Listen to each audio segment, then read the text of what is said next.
Good evening. Today we will walk together through the life of Jesus, from the silence of Bethlehem to the multiplication of loaves, from the healings and parables to Golgotha, from the morning of the resurrection, the hope that reaches us to this day. But before starting, tell us in the comments which church you are part of and from where you are watching us. If you like this content, leave a like.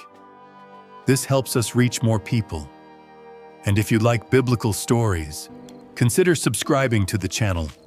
Now relax and let us together follow the Master's steps. Let us go back in time and imagine together the first years of Jesus' childhood. Everything starts with a long, exhausting journey, which took the couple Mary and Joseph along the dusty trails of Judea. It was the type of journey that made the body ache and time seem eternal. Mary was pregnant, and it was not a common pregnancy. There was something different in the air. She knew exactly what was coming. She knew that that child carried a divine purpose, a feeling difficult to explain, but impossible to ignore. Something vibrated inside her along with the boy. Joseph, a silent and attentive companion, went ahead, pulling a little donkey where Mary sat with care, with her hands on her belly. She felt the baby move. It was as if heaven itself breathed life inside her, a sacred path. Despite the simplicity, they went to Bethlehem because the Roman emperor had ordered the census of the entire population. Nothing digital, nothing modern, just kilometers of dirt road, and the obligation to comply with the law was to walk, obey, and not question. Just that. And doing that pregnant goes without saying. During the day, the heat seemed to punish the ground. At night, the cold seeped into the bones. Mountains, dust, exhaustion. Mary felt everything, but did not complain. Joseph offered water, helped with what he could. They ate the bread they had and looked at the sky in silence. At each step, time seemed to accelerate. When they arrived in Bethlehem, the city was taken. Houses full, inns crowded. Joseph went from door to door, asked with kindness. But the answer was always the same. We have no more room. Too many people, too little space. Mary felt the contractions arriving. The baby wanted to be born, and soon the urgency of the body did not match the lack of shelter. And then, like a breath of compassion, a man pointed to a simple place behind the house, a stable with straw, wood, and silence. It was not comfortable, nor fragrant, but it was shelter. And it was there, in that raw simplicity, that Jesus was born. Mary held him in her arms, eyes teary. Time stopped. He was so small, so calm, and yet so full of light, as if he knew who he was. Joseph, with a carpenter's hands, prepared a place with soft hay, there, among sleepy animals and an insistent star in the sky. The Savior arrived without pomp, without crowd, without music, only love and a silence that said more than any word. On the outside, the sky seemed different. Stars that would normally go unnoticed now shone with intensity. It was as if the universe were waiting for this moment. And not far from there, shepherds took care of their sheep under that same illuminated sky. They saw a strong light that did not come from fire or the moon, something supernatural. An angel appeared, saying that the Savior had been born. He said where to find him, lying in a manger. Yes, a manger. Who would have thought? The King of Kings starting his story among straw and wood. And as if that were not enough, other angels appeared singing in the sky, not for priests or kings, but for anonymous shepherds, simple men. And they went. left guided by that light, by that voice. They did not even know for sure what they were looking for, but they knew they needed to go. The shepherds walked to Bethlehem with haste in their feet and expectation in their eyes. And upon arriving, they found what the angel had described: Mary, Joseph, and the baby lying in a manger. The light was low, the smell of straw and life. The atmosphere, silence and reverence. Without ceremonies, they approached. Some on their knees, others with their hands on their chest. They told what they had seen in the field, the angel's words, the celestial choir. Mary heard everything with attention and kept every phrase in her heart. It was as if the pieces of a puzzle began to fit together. Then the shepherds left, telling everyone what they saw, and who heard was amazed. The news ran from mouth to mouth, but while the city was agitated, Mary remained in silence, looked at her son, wrapped him with affection, and perhaps thought, "Why me?" Time passed. On the 8th day after the birth, the boy was circumcised, as the Jewish tradition commanded, and they gave him the name of Jesus, a name already revealed by an angel even before his conception, a name that means the Lord saves. And honestly, no other name would fit so well. Further on, Mary and Joseph took the boy to the temple in Jerusalem. It was the custom to consecrate the firstborn to the Lord. They brought 2 turtle doves as an offering, a symbol of the humility of those who did not have much. There, a man named Simeon approached them, an old man, with eyes full of waiting.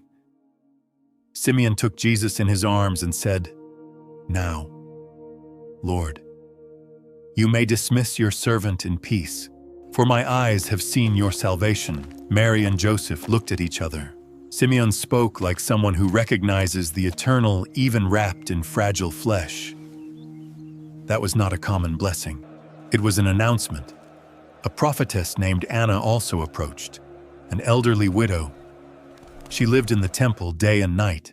Upon seeing the boy, she praised God, began to speak about him to all who awaited the redemption of Israel once again. The mystery was confirmed. That baby was not common. When everything was fulfilled according to the law, they returned to Nazareth in Galilee. And there Jesus grew, and how he grew, in wisdom, in stature, and in grace, to the eyes of the people. Just another boy from the village. But inside something was forming, something that only heaven knew. Some years later, wise men from the east arrived in Jerusalem.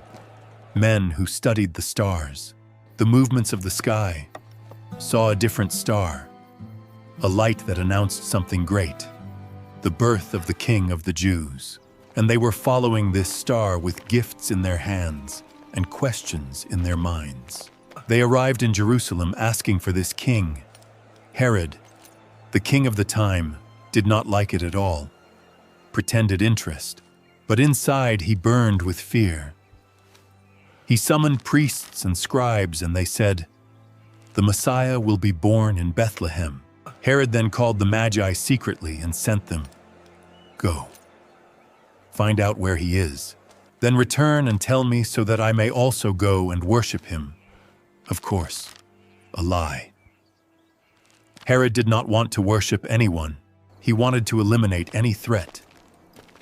Meanwhile, the Magi followed. The star returned to guide them to the place where the boy was.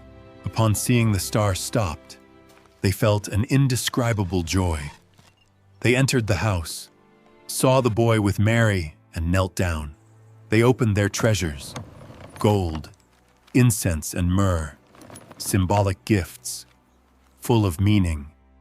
Gold for royalty, incense for divinity, myrrh for humanity, and for the pain that would come. After the meeting, they were warned in a dream not to return to Herod, and so they did. They followed by another path. Herod, upon discovering that he had been deceived, became furious. He ordered all the boys up to 2 years old to be killed in Bethlehem, a cruel act, a desperate attempt to maintain control. But God does not sleep.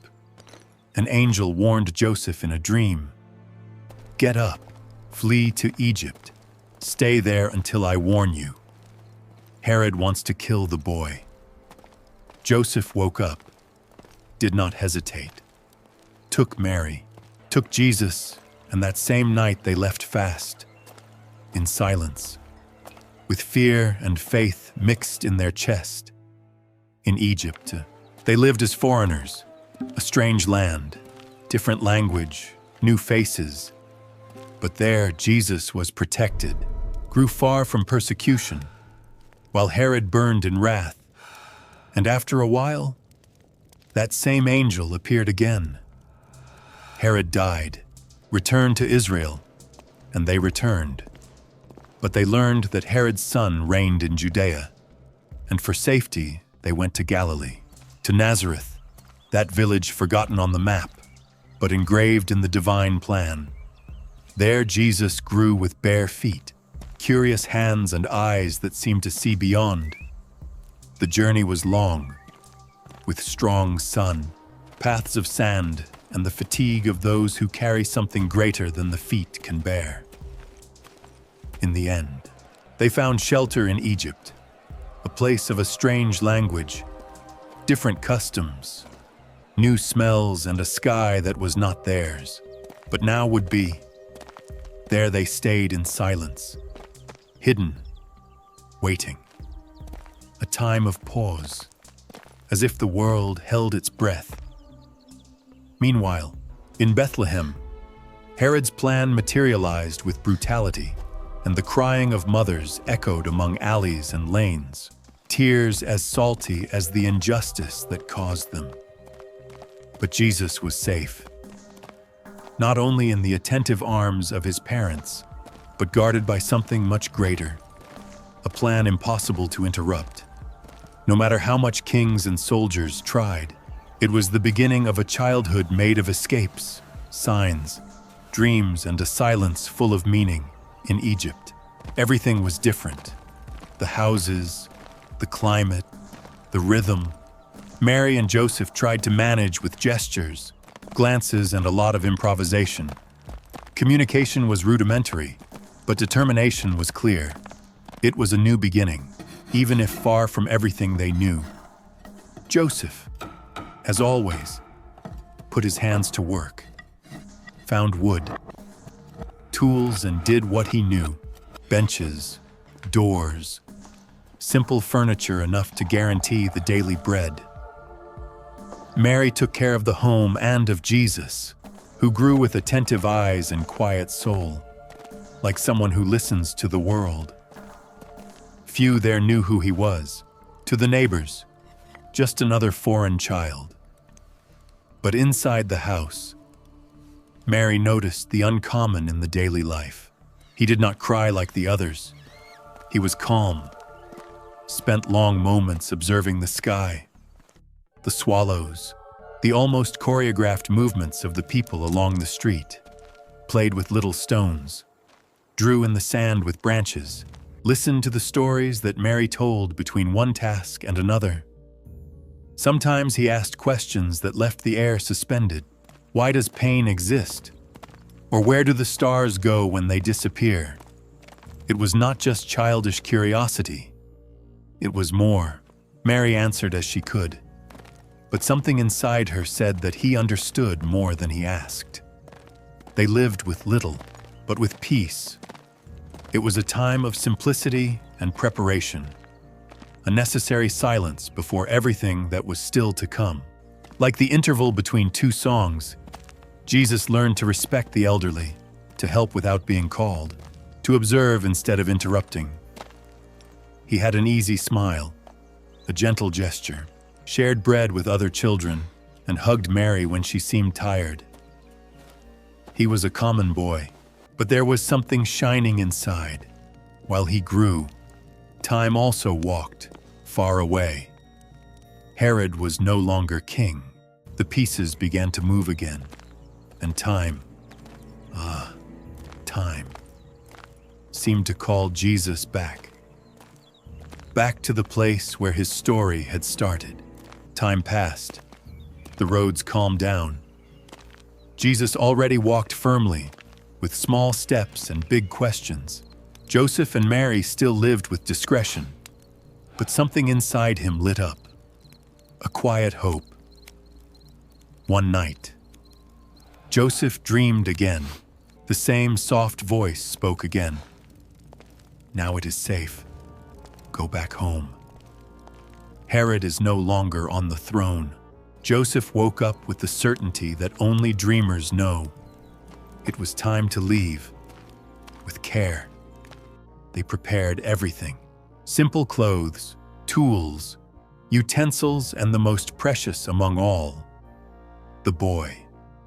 Jesus now spoke with clarity, asked without stopping.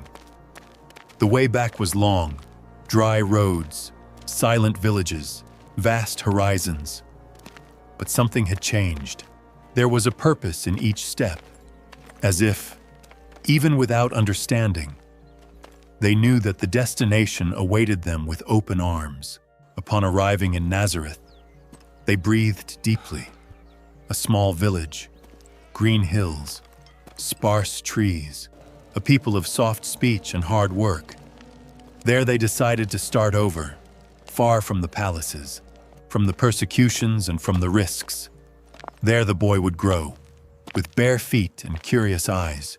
The house was of stone and wood, small but solid. Joseph rebuilt with his own hands, cut, measured, nailed. Mary organized the home with that care of those who know that everything can be sacred, even the clay vessel or the corner where the morning sun hits. Jesus soon made friends. He ran through the fields, laughed out loud, returned with messy hair and feet covered in dirt. But even in the games, there was something different in him.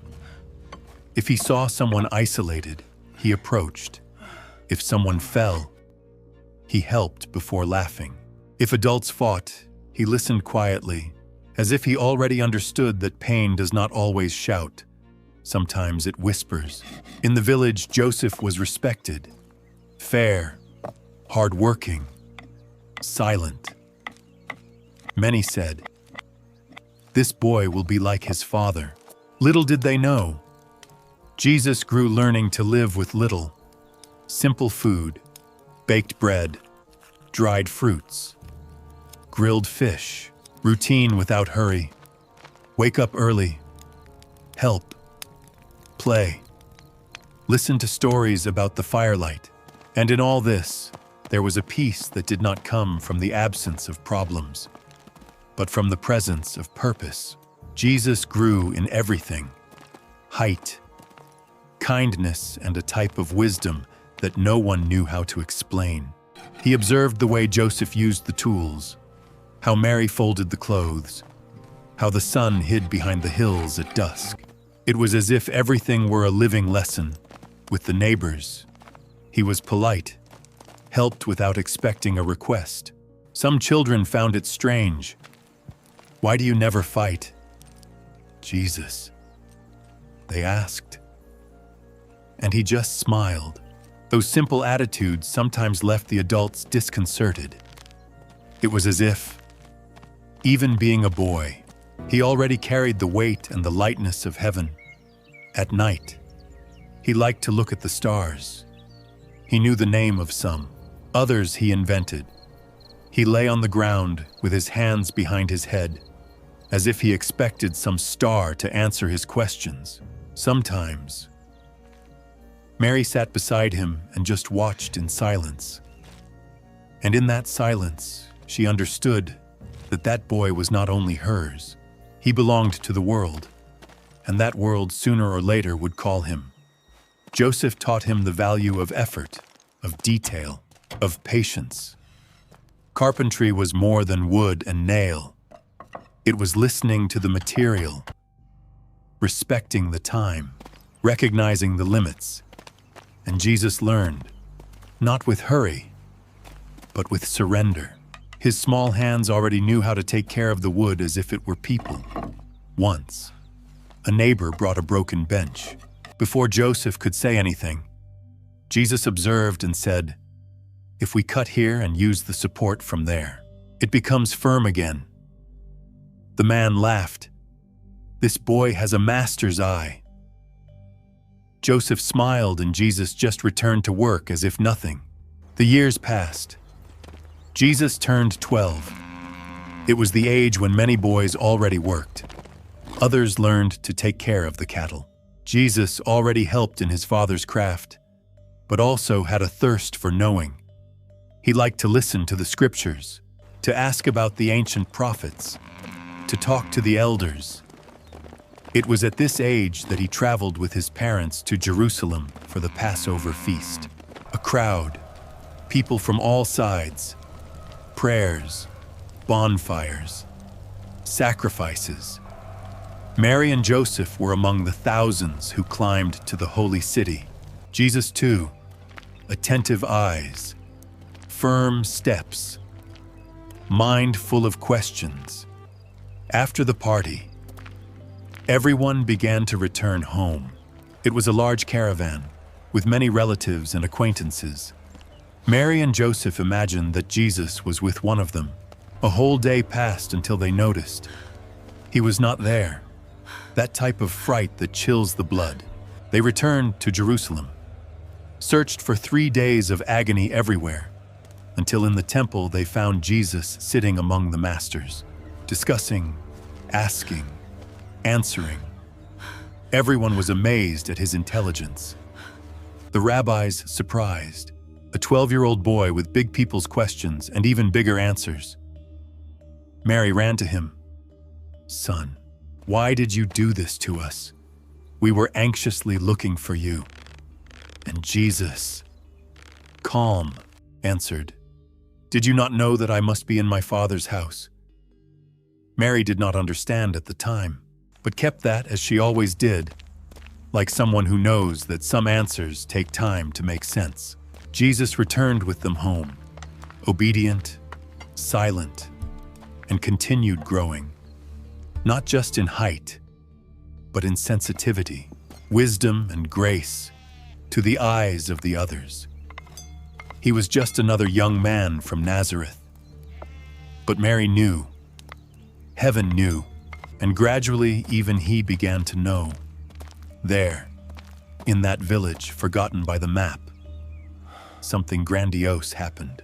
Far from the eyes of the world, far from the golden temples, far from human expectations, the boy grew, learned, served in silence.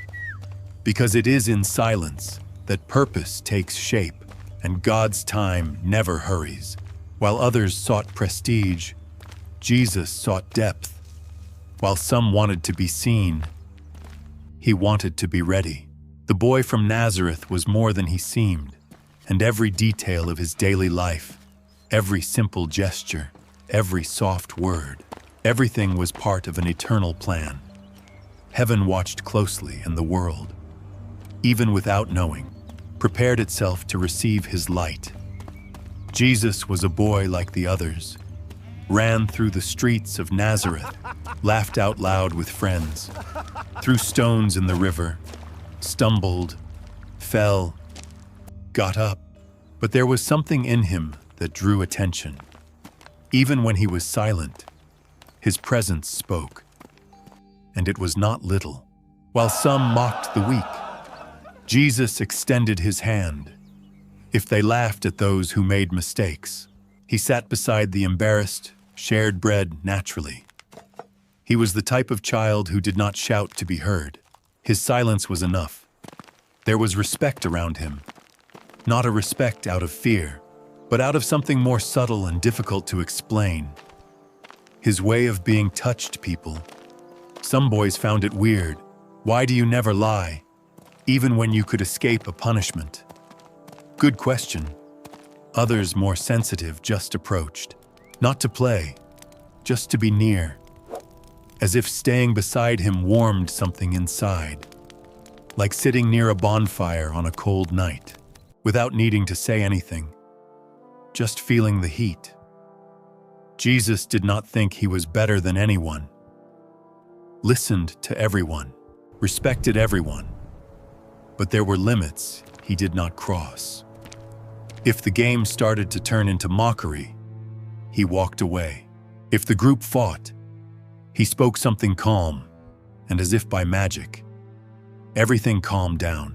In the work with Joseph, he showed dedication, but also knew when to stop, climbed the hill, looked at the village from above, observed the coming and going of the people, the sound of the cart, the animals passing by, and stayed there breathing, as if he saw beyond the obvious. At night, when the boys gathered to tell exaggerated stories, he listened, but when he spoke, he preferred the simple things. The song of a bird, the way of the clouds, the silence that remains between a question and an answer. Small things that, said by him, seemed enormous. There was in Jesus a silent maturity. He was not sad nor distant, knew how to smile, play, hug, but carried in his eyes an extra thought, a calm that was not common, as if inside him lived an entire world, and that world waited for the right moment to appear. The young people of Nazareth did not understand who he was, but everyone somehow felt touched by him. It was that strange sensation of being near something different, something pure. Those who knew him closely felt he would change the world, even without knowing how. Joseph was a quiet man, of firm gestures, did not speak much, but when he acted, he taught. It was with the hammer, with the saw, with the silence between one task and another. And Jesus, a boy still, paid attention to everything, like someone who records lessons without needing words. Every day, before the sun rose, Joseph was already on his feet, washed his face, arranged the tools, thanked in silence, and began with humility, with dedication, and with a rhythm that only the righteous carry. Jesus observes everything and repeated. It was with Joseph that he learned the value of effort, discovered that nothing falls from heaven, not even for those who came from there, that the wood has to be chosen with care, that the cut needs to be exact, and that one does not hurry what needs patience. Joseph used to say, when one builds something with hands, one also builds something inside the heart. Jesus took this seriously, took the saw with respect, sanded each piece with attention, kept the wood scraps, not out of economy, out of reverence. But Joseph taught more than carpentry, taught to listen first, not to raise his voice, to be gentle, even when others are not. Jesus saw his Father help neighbors without charging anything, share food even when it was little, open the door even when the house was full. These gestures molded the boy's heart, more than any tool. And when something broke and Joseph could not fix it, he did not get angry, just said, "Not everything is for today. My son, some things only time resolves."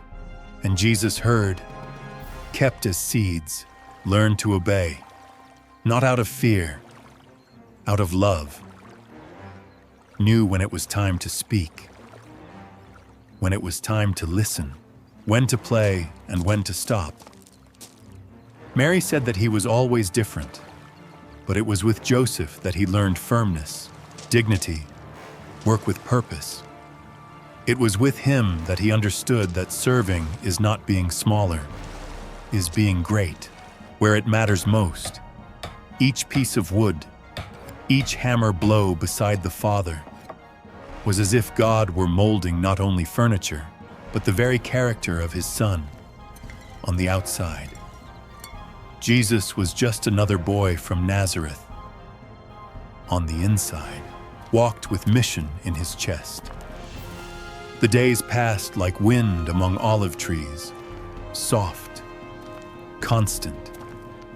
Jesus grew in stature, but above all, in wisdom, in silence, in simplicity, in depth.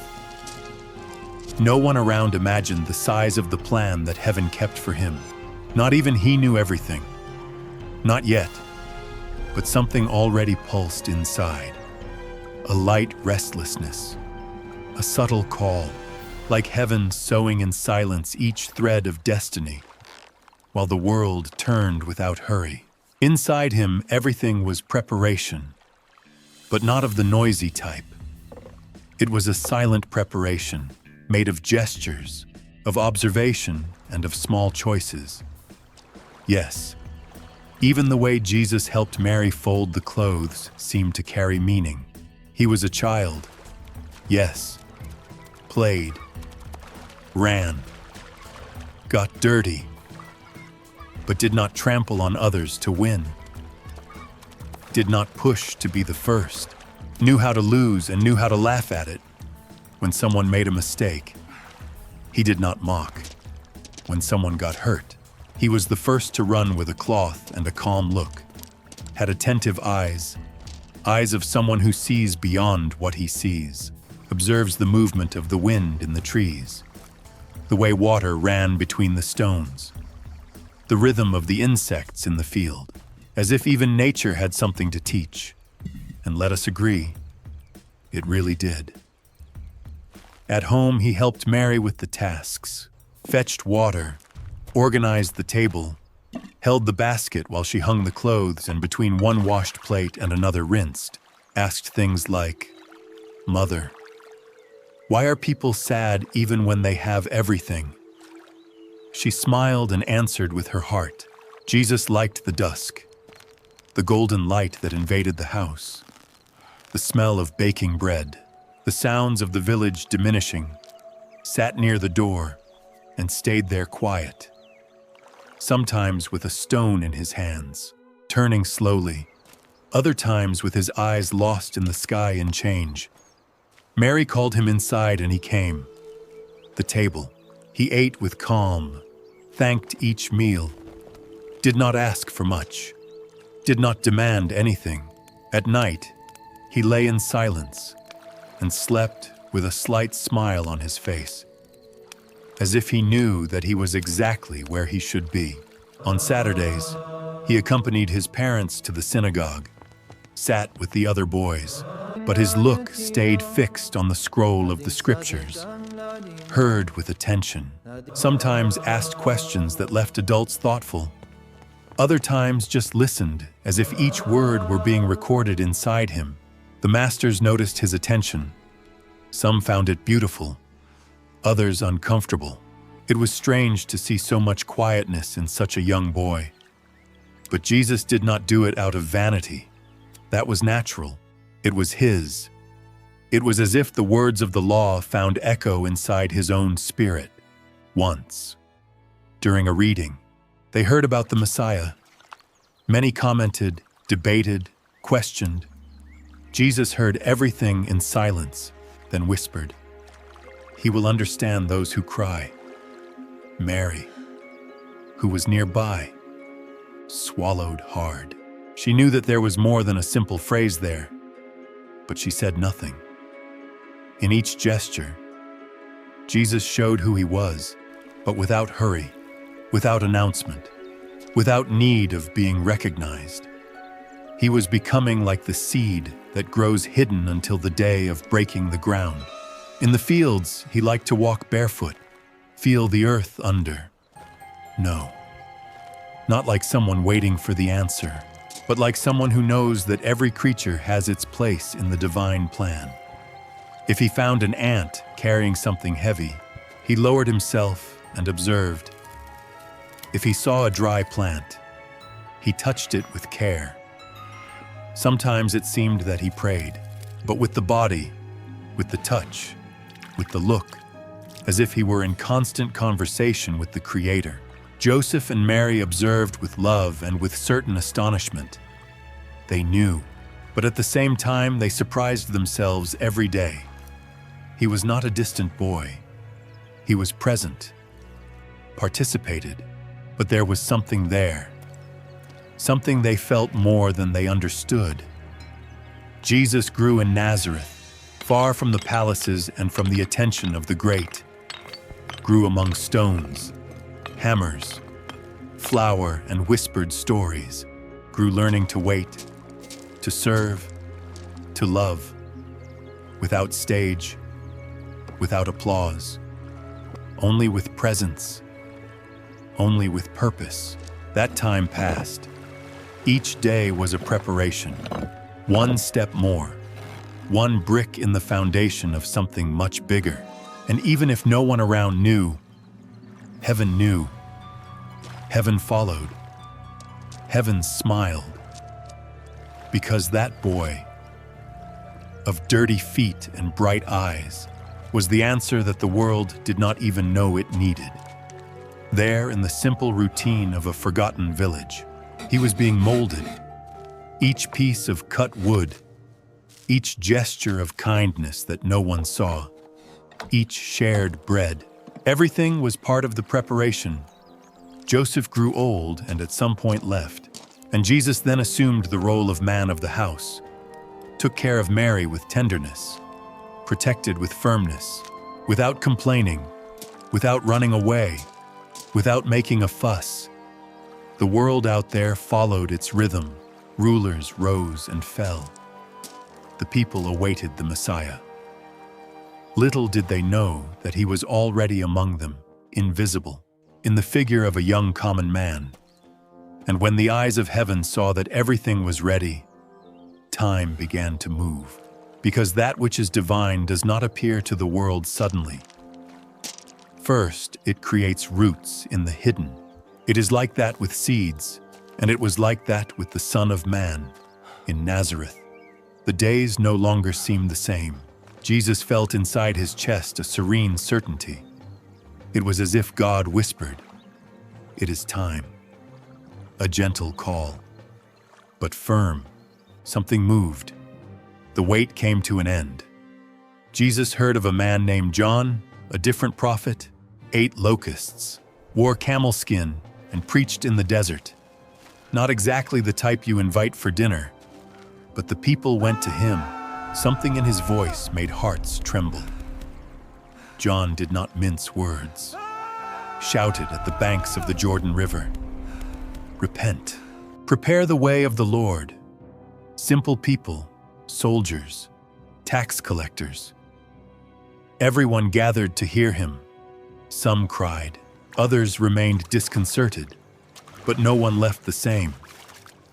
He touched wounds that many preferred to hide, and John baptized, not with pompous rituals, but with water and truth.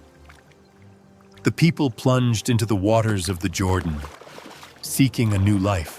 John made it clear he was not the Messiah.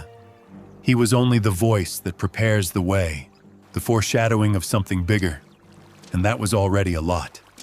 Jesus decided to go to him, walked kilometers, crossed dry trails, silent fields, dusty villages, and arrived. When John saw Jesus approaching, he stopped. His heart accelerated as if he knew, as if heaven itself had whispered, "It is he." And that was it. Jesus asked to be baptized. John, surprised, hesitated. "I should be baptized by you, and you come to me." But Jesus answered with calm firmness, "Let it be so for now. It is necessary that everything be fulfilled." John understood, and there, in the common waters of the Jordan, the extraordinary happened. When Jesus came out of the water, the sky opened. A dove descended on him, and a voice coming from the heights echoed, "This is my beloved Son, in whom I rejoice." There were no lightnings nor thunders, only the pure presence, simple, but full of eternity.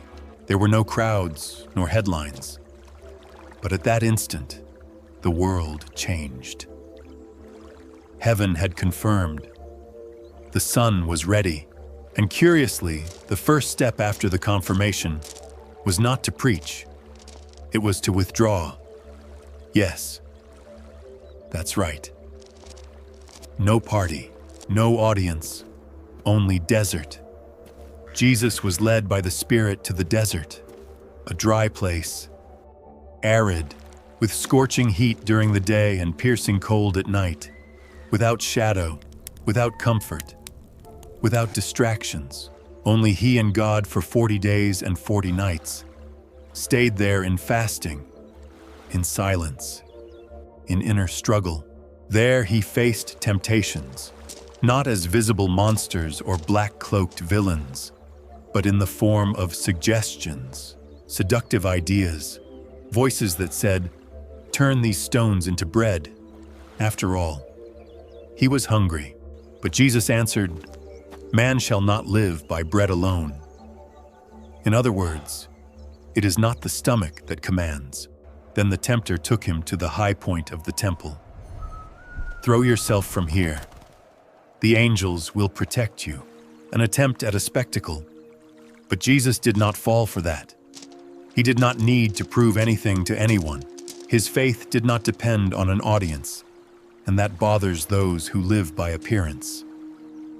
Finally, he took him to a very high mountain and showed all the kingdoms of the world. "All this I will give you if you kneel before me." The temptation of power, of glory, of fame. But Jesus was clear. Worship only the Lord, your God. And with that, he ended the conversation. The temptation won. The angels came to serve him, not to make a spectacle, but to renew his strength. The desert that could have brought him down strengthened him, and when he returned different, not only stronger, but with the clarity of someone who knows exactly what he came to do. Jesus then went to Galilee. His public life began there, but calm. He did not arrive announcing a new kingdom with flags. Began little by little, calling simple people, people who had no title but had a heart, fishermen, tax collectors, forgotten people, and each call was a seed. The light had begun to shine, and with it, the hope of a new time. He did not arrive with a white horse, nor an entourage. Arrived with dust on his feet, serenity on his face, and a peace that spoke before any word. And there, in simplicity, people began to approach.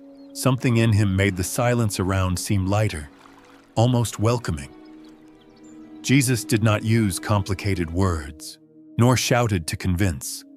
Told simple stories taken from daily life, from the field, from bread, from fishing, and who heard understood, not because it was easy, but because it was true. It was as if he said out loud what people only dared to think in silence. Soon his fame began to grow, not because of the miracles, but because of the way he looked. A look that crossed the surface, that saw the soul. A look that said, "I see you in this, let's admit, is rare and precious." Jesus returned to Nazareth, his hometown, entered the synagogue, as he had done since he was small. They gave him the scroll of the scriptures. He read words about liberation, healing, and hope, then closed the text and said, "Today this is fulfilled." Ready.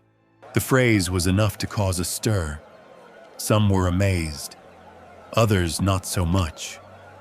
"Is this not the son of Joseph?" They murmured. "Who does he think he is?" Jesus knew that not all would accept, knew that his presence bothered, and even so he remained standing, because he knew that he did not come to please, but to transform. From there, he began to walk through other villages, spoke about the love of God, about forgiveness, about the faith that starts small like a mustard seed, but is capable of moving mountains. Where he passed, something changed. People did not leave the same way. A group began to form, simple men, fishermen, tax collectors, young people full of questions and no ready answer, people who perhaps did not even know how to pray correctly, but who had thirst for meaning, for truth, for life. Jesus did not choose the right ones. He chose the willing ones, and so his mission began, not with thrones or armor, but with firm steps on the beaten earth, not with empty promises, but with extended hands, with a come and see that echoed in the heart of those who were already tired of the old answers that healed nothing. One day, he went to the Sea of Galilee. There were Simon and Andrew casting nets in the water, calloused hands, tired eyes. Jesus approached and said, "Come with me. I will make you fishers of people." And without asking anything, they left everything, the nets, the boats, the fears. Further on, he called James and John. They were with their father repairing nets. Jesus spoke and they went. It was as if that voice called them from a place they did not even know existed, a voice that gave courage even to leave what seemed right in search of something eternal. Others came, Matthew, the tax collector that no one could stand, Thomas, full of doubts, Judas, with his internal tensions, Simon, Bartholomew, Philip. None of them was a hero. None had a religious curriculum, but all had one thing in common. They were willing to follow, even without knowing exactly where. Lived with Jesus, ate where possible, slept where they could, learned from his gestures, from the silences, and mainly with the way he treated people. Jesus taught with life, showed that power was not about commanding, but about serving, about washing feet, about giving up the place. Not all understood all the time, but they felt and followed with fear, sometimes with faith, almost always with doubts, with stumbles, with courage, because following him was less about having certainties and more about trusting in the invisible, and that was revolutionary. Jesus kept walking, and with him walked the crowds. What attracted them was not always the speech. It was the way he listened, how he touched, how he made each person feel that they were seen, heard, recognized, as if he said, "You are not invisible." The first recorded healing happened in Capernaum. A man burned in fever. Jesus entered, touched his hand, and the fever went away. Simple as that. And of course, the news ran. When they saw, the door of the house was surrounded, blind, mute, paralyzed, children, desperate mothers, fathers in silence, with eyes full of water, and he received them one by one. Did not hurry, did not ignore anyone, touched with care, said words with weight of balm. It was as if that touch gave back more than health, gave back dignity. It was as if he said, "You still matter, even with the pain, even with the marks." In each village where he passed, Jesus caused an uproar, but not because of seeking attention. It was the opposite. He avoided fame. He told some cured people, "Do not tell anyone," as if he said, "The miracle is not propaganda, it is care." And even so, people told, because it was impossible not to tell. The news spread, and along with it, the curiosity. Who was this man who walked among the poor, who sat with sinners, who spoke with women, who touched lepers? Who was this who, instead of condemning, forgave? Who, instead of running away from chaos, entered it? Some said, "He is a prophet." Others, "He is the Messiah." Others still called him heretic, crazy, dangerous. The religious leaders began to bother. He does not respect the Sabbath. He forgives sins as if he were God. The tension grew, but Jesus kept going firm, with peace in his eyes. Once, a paralyzed man was taken to him.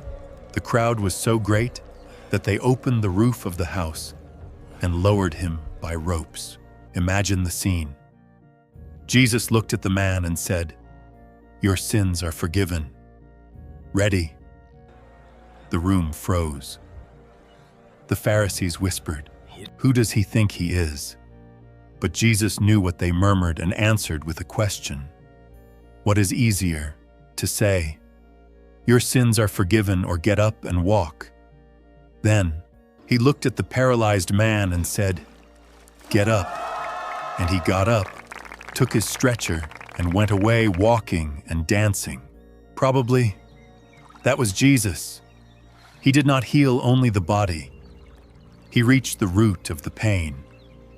He restored entirely. And this confused many people, because it is easier to deal with miracle than with forgiveness. Easier to accept physical healing than change of life. Other healings came. A blind man saw. A sick woman touched his cloak and was cured. A man with a withered hand returned to extend it. Each gesture a revolution, and each miracle a message. You are not forgotten. It was as if he stitched again the torn parts of people. And there were also the words. The words. Jesus spoke in a way that no one spoke, without beating around the bush, without formulas, used stories, parables, images of daily life, the sower, the lost sheep, the found coin, the son who goes away and the father who waits, who wanted to understand, understood, who did not want to and only heard. But no one remained indifferent. He spoke with authority, and not like the masters of the law. Did not read the sacred texts as if they were distant. Spoke as someone who wrote them with the heart. One day he climbed a hill and began to teach. People sat, children in lap, old men supported, crouched, mothers breastfeeding. And he began, "Happy are the poor in spirit, for theirs is the kingdom of heaven," and went on speaking, a sermon that still echoes today.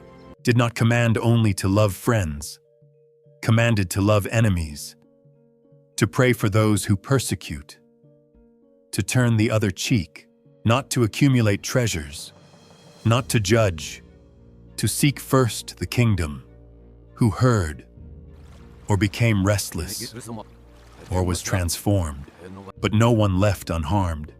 His words entered like seeds into the soil of the soul.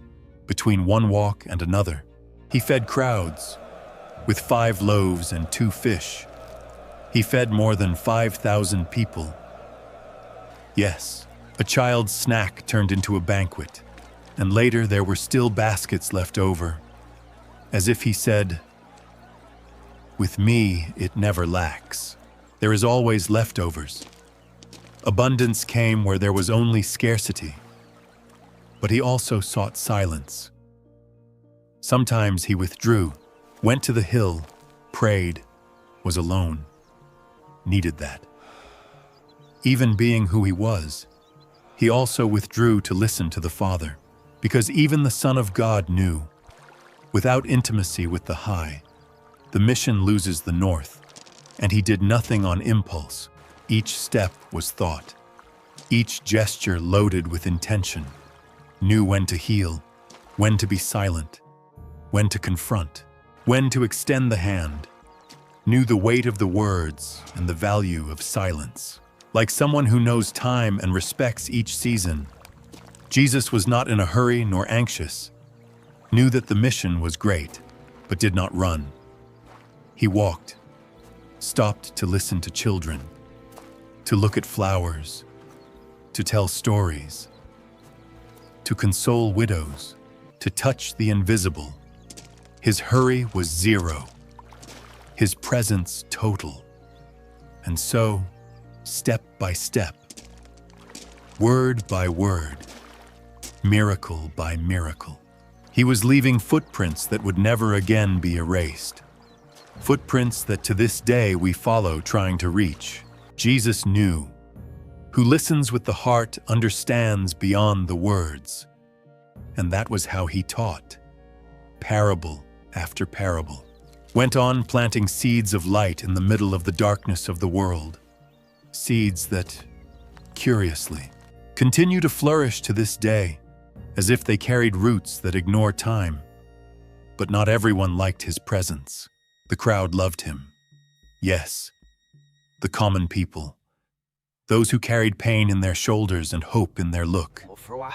The powerful. These began to bother, especially those who lived by the rules, by appearances, by control. And you know how it is.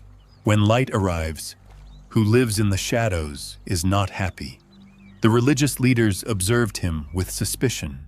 Who is this who teaches without having studied with us? Why does he break the rules of the Sabbath? How does he dare forgive sins if God can? They saw miracles, but did not celebrate. Saw healings, but only saw threat. Jesus knew this, and even so, he did not keep silent.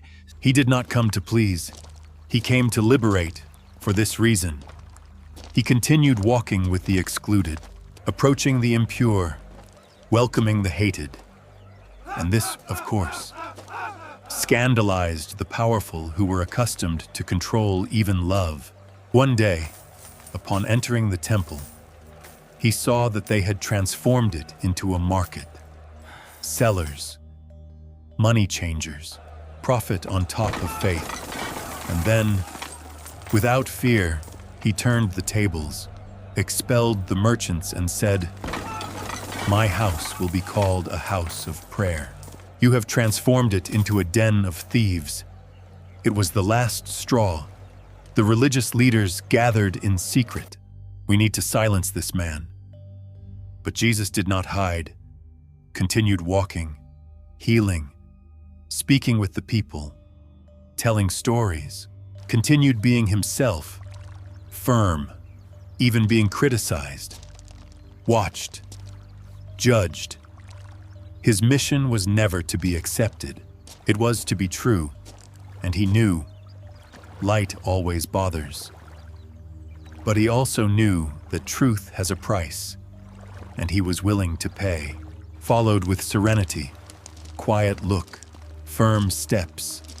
The people perceived and loved this man who did not bow to fear, but walked with courage and faith. Despite everything, the rush, the miracles, the crowds, Jesus knew that he could not live without silence. Needed moments alone with the Father, moments where the noise of the world did not reach, where the soul breathed deeply and prayer was the only language. For this reason, many times, he withdrew, climbed mountains, went to uninhabited places, not to run away, but to find himself again. It was there that he strengthened himself. There, in silence, he heard heaven. It was not about escaping, but about remembering who he was, about hearing what only the Father could say. People saw him heal and teach, calm storms. But what they did not see was the man who prayed alone during the night, who even being Son of God needed peace, needed to surrender everything to the Father. Ask for strength. Breathe deeply, silence from within. Sometimes he prayed with words, other times only with the look turned to the sky, stayed there hours without hurry, without distractions. Only he and the Father. There were no doubts, nor negotiations, only surrender, only trust. Like someone who knows. It is not possible to walk with others if we do not walk first with God. It was in prayer that he renewed himself, that he found courage, that he received love, that he aligned his heart to the purpose. It was in that secret place that everything made sense, because he knew, no matter how much the world needed him, he also needed God. And without that, everything would lose its meaning. Once, he called the disciples to pray, and it was in that moment that something became clear. He did not teach only with words. He taught with attitudes. Prayer was not a speech. It was a practice.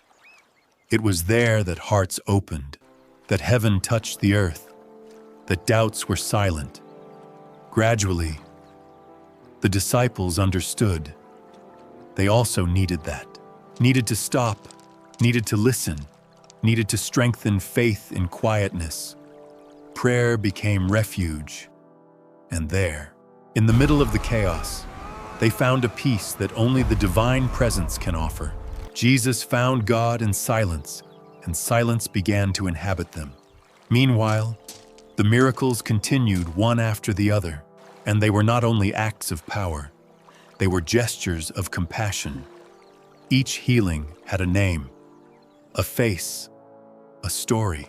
Jesus did not do miracles in series. He looked into eyes, called by the name, touched with respect. This made all the difference. One day, 10 lepers came to his meeting, stayed at a distance, as commanded by the law, asked for mercy. Jesus saw them and said, "Go and present yourselves to the priests."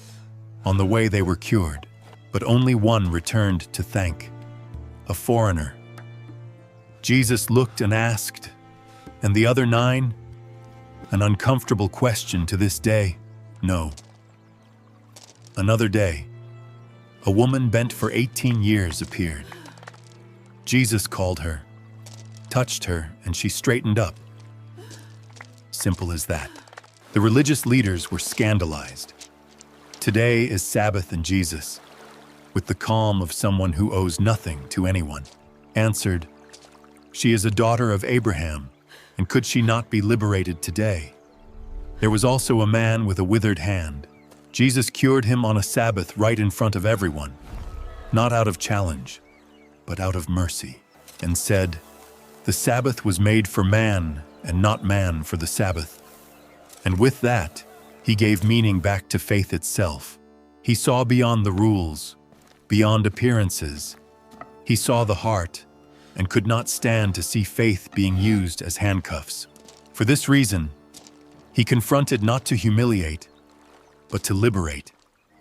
Not to knock down, but to rebuild.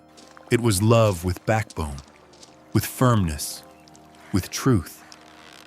But not only with confrontations was his journey made. Jesus knew how to celebrate, participated in parties, talked in the squares, observed children playing, and there was always time for a good story. The parables he told were mirrors. They showed the best and the worst of us, with tenderness, with irony, with grace. Once, he spoke of a man who found a hidden treasure in a field, sold everything and bought that field. Another time, of a woman who lost a coin and turned the house until she found it. Each story was a window to the kingdom, and who wanted to look could see. Spoke of the sower, the seed, the soil, and how some hear and soon forget. Others hear and bear fruit. He also told of a father who had 2 sons. One ran away, spent everything, got hurt, and returned. And the father hugged, kissed, threw a party. And you, what would you have done? Jesus did not throw truths like stones. He planted truths like seeds. Sometimes they germinated fast. Others took long, but always found some soil, even if small. And that is what he sought. Fertile soil, a willing heart. Because the kingdom does not enter by force. It enters by opening. And the kingdom he announced was not a physical place. It was a way of living, It was being in the world with different eyes. It was loving without measure, serving without interest, forgiving without calculating. It was, in short, living as if God were really nearby, and not only in beautiful prayers. With time, Jesus was being recognized not only as a master, but as someone different. He speaks with authority, they said, and this authority did not come from the position, nor from the temple, nor from the books. Came from the coherence between what he said and what he lived. And this is rare. On a certain occasion, he asked the disciples, "Who do people say that I am?" Some said John the Baptist, others Elijah, others a prophet. But then he asked directly, "And you? Who do you say that I am?" Peter, with courage in his chest, answered, "You are the Christ, the Son of the living God." Jesus smiled, but also warned, "You still do not understand everything, but you will understand," and began to prepare them. He spoke that he would be rejected, would suffer, would be killed, and would resurrect. They did not understand how the Messiah would die. That was not the plan they expected, but it was the right plan, even if difficult to accept.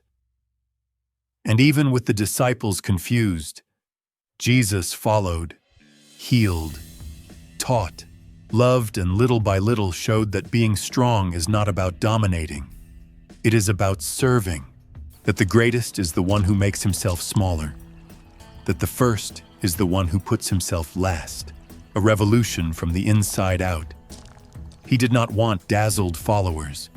He wanted people willing to love for real, to carry the cross, to forgive 70 times 7, to walk the second mile, to give the tunic when they had already taken the cloak. A radical, uncomfortable, transformative call. And so Jesus followed with firm steps, full heart, and eyes turned to the sky. He knew what would come, but did not retreat, because he knew loving is always worth it, even when it hurts, even when it bothers, even when it costs everything. There was a day when he saw a woman crying at the side of the road. She had lost everything: family, health, dignity. Jesus approached without saying anything, sat beside her, did not make a speech, just stayed there. And in that silent gesture, she felt as if heaven itself hugged her. On another occasion, a child ran to him and threw himself into his arms. Jesus lifted him with affection, smiled, and said, "This is how the heart of those who desire the kingdom of God must be." He knew, in small gestures dwells the true meaning of life. He also gathered the disciples more frequently, talked to them about faith, courage, humility, and mainly about love. One day he washed their feet, a master kneeling before his followers, a gesture that needed no caption. It was as if he said, "Whoever wants to be great, learn first to serve." These last moments with them were not made of great miracles, but of almost imperceptible things, lingering glances, hands that touched for longer, words said in a low voice. He was saying goodbye, but not with sadness, with love that knows how to leave seeds. And each person who met him in that time felt something change inside, a type of peace difficult to explain, a love that did not demand anything in exchange. He did not say goodbye, only left the presence marked on the other, like someone who whispers, "Even if I leave, I continue with you." Gradually, with simple gestures and calm words, Jesus was preparing his friends, preparing them for the absence, but also for the mission, not with fear, but with tenderness. Then the night arrived. A common night for many, but which would be the last for him beside his own. They gathered in a simple room, nothing of pomp, a wooden table, common bread, a jug of wine. It was the necessary there, in that simplicity. Something eternal would happen. Jesus looked at each of the 12 with tenderness. He knew their faults, but also the heart that still sought the light. They sat together, laughed, talked. Perhaps some did not even know the importance of that dinner. But he knew, and for that reason, in the middle of the meal, he took the bread, lifted his eyes to heaven, thanked and broke with his hands. He said, "This is my body which is given for you." The disciples looked at each other. The air became dense. Some did not understand. Others just listened. Then he took the cup, lifted it with reverence, and said, "This is the cup of the new covenant, in my blood poured out for you. Whenever you drink, remember me." No one breathed. The silence was full of meaning. Jesus did not only break bread, he broke himself. It was as if he said, "Even if I am not here, you will find me in this gesture, in the sharing, in the care, in love, in the living memory of each sincere supper." There, in that silent night, he created an eternal memory. The supper was not only farewell, it was a new beginning, a new pact, a way of saying, "I am not leaving, I am staying in another way." The table became a symbol of surrender, of presence, of eternity. To this day, when someone sits before God with an open heart, it is as if they were back at that table, in the breaking of bread, in the wine that is memory, in the space that welcomes. That supper continues happening in silence, in faith, in love. After the supper, the night became denser. Jesus and the disciples followed along the street stones to Gethsemane, a quiet garden of ancient trees and long shadows. There he used to pray. But on that night, something weighed. It was different. His heart was tight. Upon arriving, he asked the disciples, "Stay here with me, watch and pray." But inside he knew this battle would be only his, a fight without swords, between faith and fear, between mission and pain, surrender and silence. It was the beginning of the hardest part. He moved away a little, knelt down. The ground was cold. The darkness of the sky seemed to reflect the weight he felt. And then he prayed. But it was not a light prayer. It was a torn cry. "Father, if it is possible, take this cup from me, but let your will be done, not mine." This phrase said everything. Jesus was not running away, but also did not pretend that it did not hurt. He showed his humanity, showed that even the Son of God can feel fear, can sweat blood, can have his heart tightened until almost stopping. He returned to the disciples. They were sleeping, even there in the heaviest moment. He looked at them with compassion, without anger, without demand. Just returned to pray. And there, in that garden without applause, without crowds, he won the greatest battle, the one of continuing.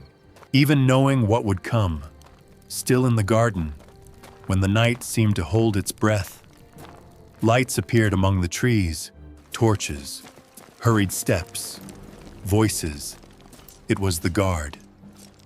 They came with haste, armed, as if they were going to arrest a criminal. Judas came in front, approached Jesus and gave him a kiss. The gesture was the agreed signal.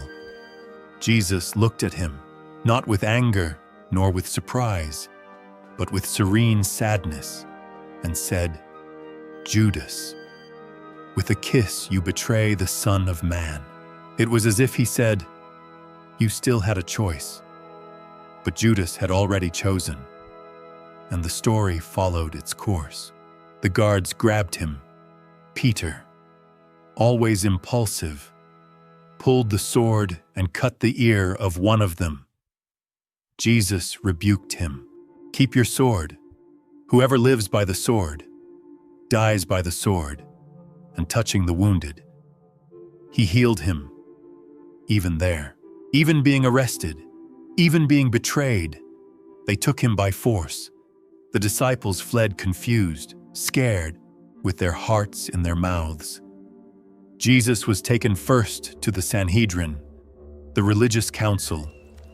There they began the trial, but there was no evidence, only vague accusations, contradictory testimonies, a desperate attempt to justify what was already decided. They asked, "Are you the Son of God?" Jesus answered with calm firmness, "You said it." That was enough. They shouted, "It is blasphemy!" And there the violence began. They spat on him, beat him with sticks, covered his eyes and mocked. "Prophesy. Who hit you now?" The Messiah there being treated as dregs. Meanwhile, the day had not even dawned.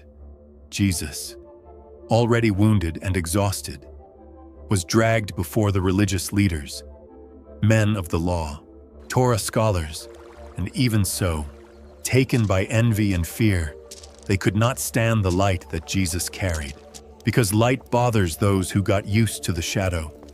They began the trial. Witnesses took turns. No story matched the other.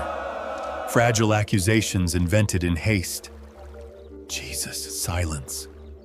A silence that shouted more than any word. A silence that said, "I know who I am, and I do not need to prove anything." But the people wanted the condemnation, wanted a verdict. So they took Jesus to Pilate, the Roman governor. Pilate observed him, interrogated him, and saw, "That man was not guilty. I see no evil in him," he said. But the crowd, agitated, manipulated, began to shout, "Crucify him." Pilate hesitated, tried to negotiate. It was custom to release a prisoner at Passover. Choose Jesus or Barabbas, and the people chose Barabbas. Yes, the criminal. The voice of the crowd was louder than that of reason. Pilate, washing his hands, sealed his cowardice. "Do what you want. I exempt myself." Have you ever stopped to think about this? Between the freedom of an innocent and the release of a criminal, they chose the criminal because Jesus did not meet expectations. He was not the type of savior they wanted, and what does not fit, the world tries to eliminate. Pilate washed his hands, literally, as if that exempted him. He ordered Jesus to be whipped 39 lashes, each one tearing the skin. Then they mocked him, put a purple robe, a crown of thorns, beat with a reed on his head. "Hail, King of the Jews," they said among laughter and blood. It was like that, in a trial without evidence, in a decision without justice. The purest of men was condemned, and Jesus did not shout, did not argue, did not ask for help, just accepted, not out of weakness, but out of love, because he knew that from that injustice would be born the salvation of many. After this, they handed him over to be crucified. Soldiers brought a cross, large, heavy, and placed it on his shoulders. Each splinter of the wood seemed to shout pain, but what weighed most was not the cross. It was the weight of the entire world, of each mistake, of each fear, of each guilt. He carried his own cross for a stretch. Jesus walked slowly, his body covered in wounds, his legs staggered, Blood flowed from the crown of thorns. Some cried, others laughed, others just looked without knowing what to feel. Jesus fell once, twice, 3 times, but got up because he knew. Each step was a step of love. Peter felt a chill in his spine. It was dawn, and the courtyard was full of murmurs.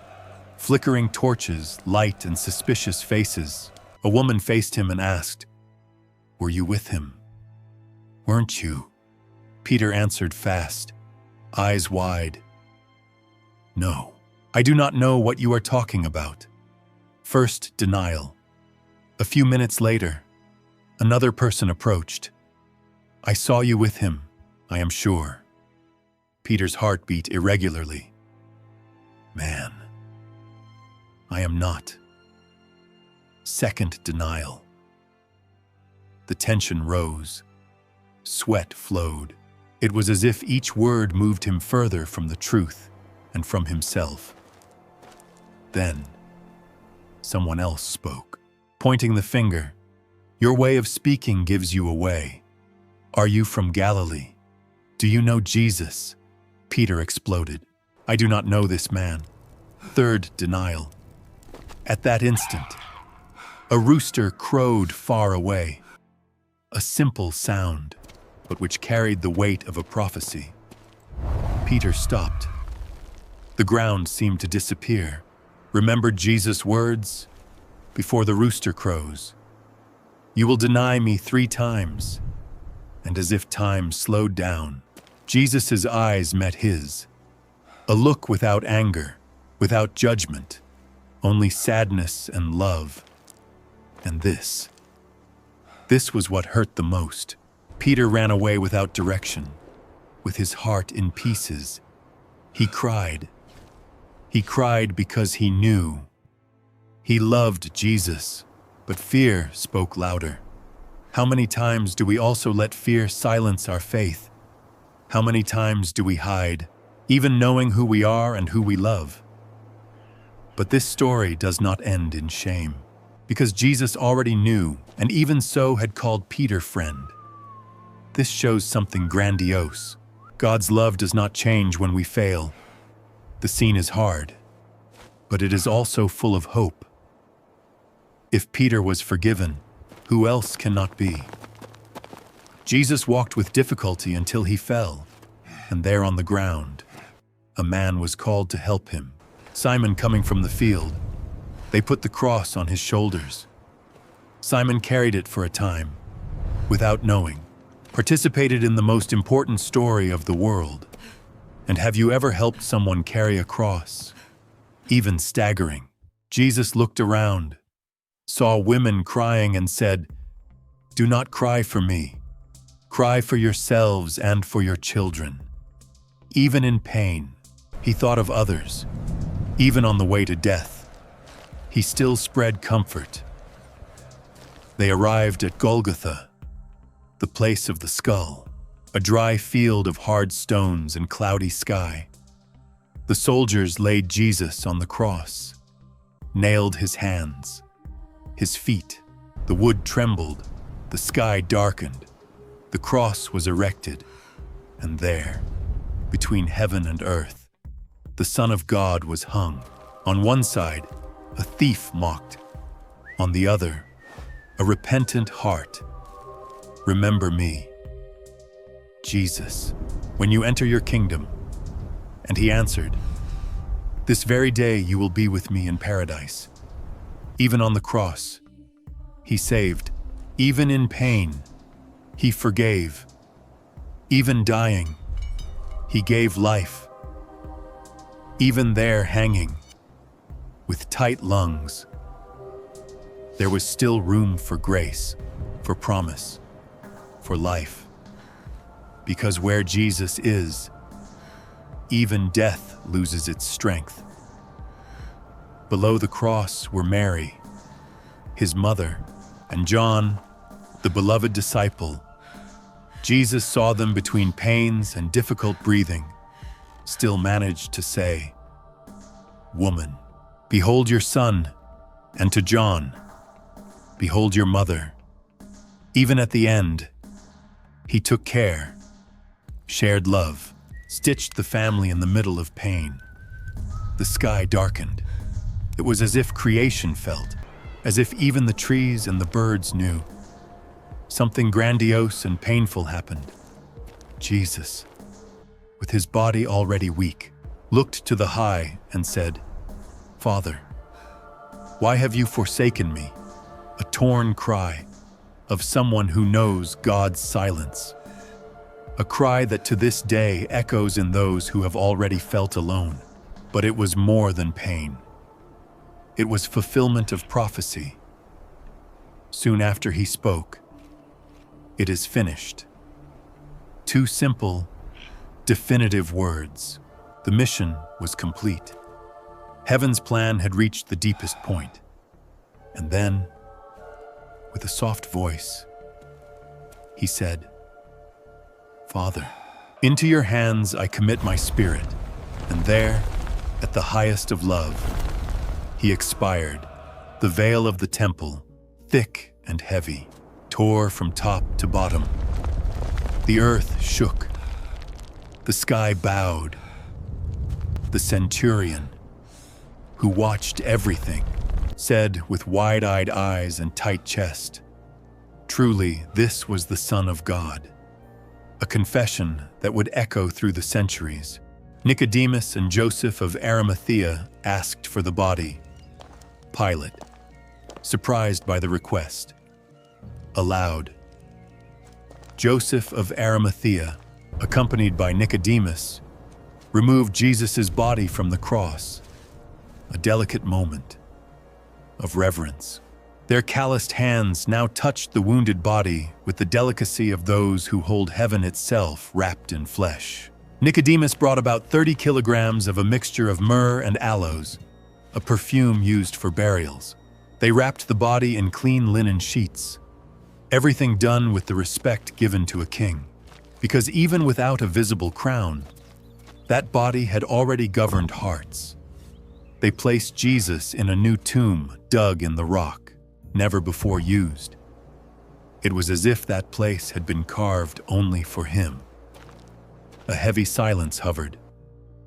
The stone was rolled, large, cold, final, on the outside.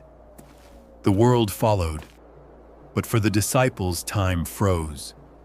Each one remembered the miracles, the smiles, the steps on the waters, the look that saw the soul, and now all that seemed locked behind a rock.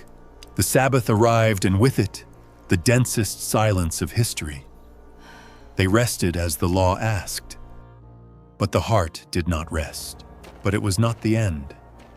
It was only the interval between two acts.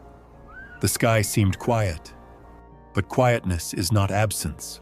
Sometimes heaven works in silence, and there, in the dark of the tomb, something prepared itself, a new dawn, a new beginning.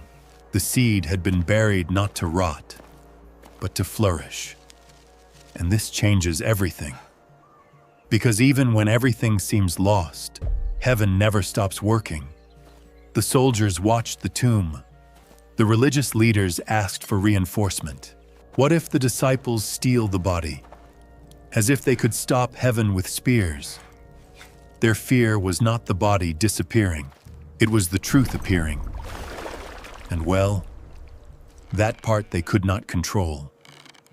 Because the plan was never to end there. Death seemed to have won, but Jesus had already promised he would return. The tomb was only a pause, a comma, while the world cried. Heaven organized itself, and like every good miracle, this one also started in the invisible. 3 days later, the stone was removed, not by human hands, but by a greater force.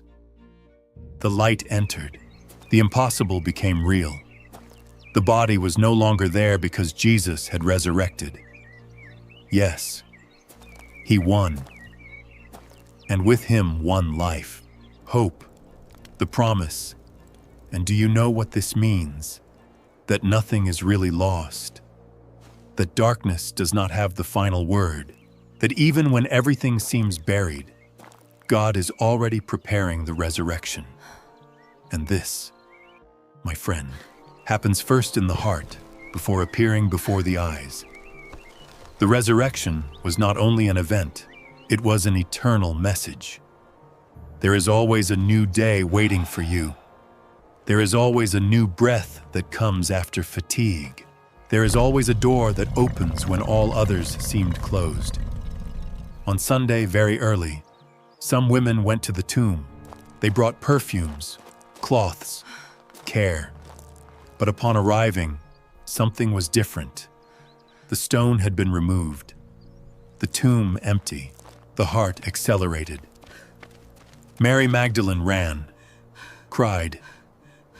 She thought someone had taken the body, but then someone called her by the name.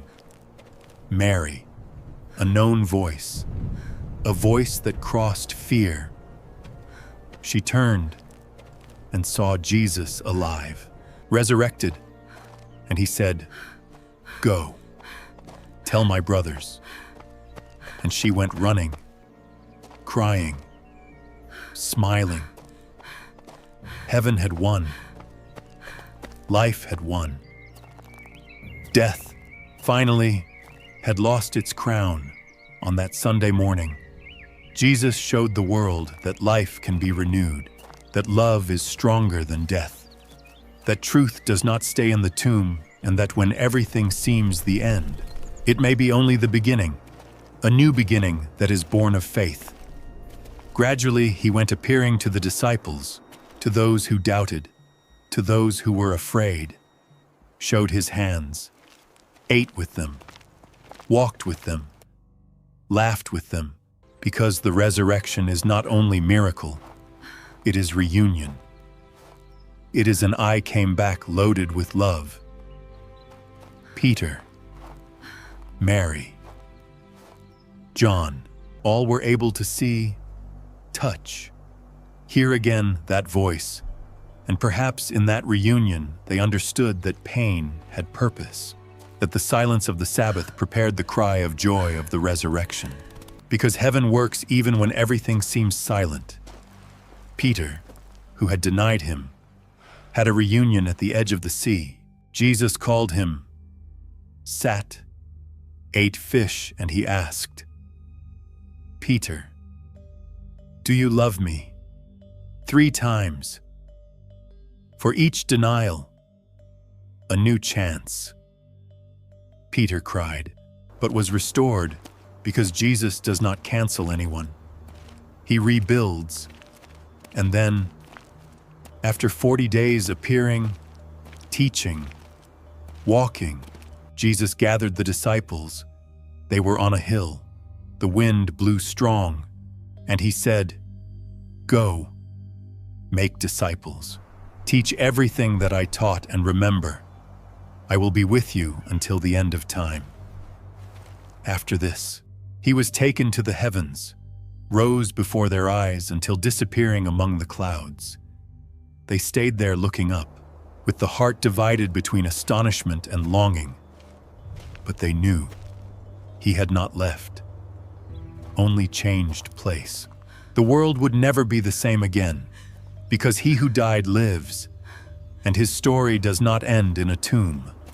It continues in the hearts that believe, in the steps of those who follow, in the eyes of those who love. The empty tomb continues being a reminder that our dark nights have an end, that our pain has a cure, and that hope always returns.